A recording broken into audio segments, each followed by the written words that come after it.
Hi, my name is Chancellor. My name's Gabriel. I'm Izzy. My name is Sandra. And we study how dynamic norms affect meat consumption. We try to replicate a study conducted by Sparkman and Walton in 2017. We conducted a survey on Brevard College students for hopes that the study will replicate. For those who are not familiar with the terms, dynamic norms are mindsets that change over time, while static norms are non-changing behaviors of the public. We read we read multiple articles that were inconsistent with our studies, such as dynamic norms for dynamic times. And one study we examined called Dynamic Norms and Food Choice was consistent with our study, talking about how our opinions and behaviors can influence the general population's personal beliefs about what's right or wrong. From our understanding, the study will replicate. In our study, 36 participants were randomly split into two groups of 18. One of the groups was assigned to the dynamic norms condition, and the other group was assigned to the static norms condition. Participants in the static norms group read, recent research has shown that 30% of Americans try to limit their meat consumption. That means 3 in 10 people eat less meat than they otherwise would. Participants in the dynamic norms group read, recent research has shown that in the last 5 years, 30% of Americans have now started to make a conscious effort to limit their meat consumption. That means that in recent years, 3 in 10 people have begun to eat less meat than they otherwise would.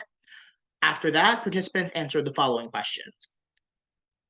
How interested are you in reducing your meat consumption? What percent of people do you think make a conscious effort to limit their meat consumption?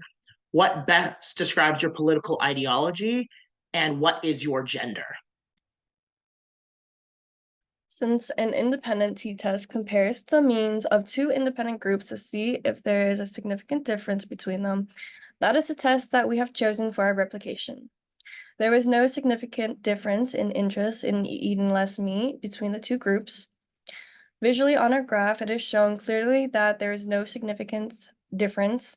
If there was a major difference, it would have been shown on the graph more significantly.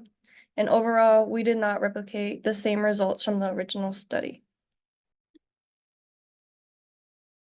According to our original study, there was little evidence of a shift in the reported static norm.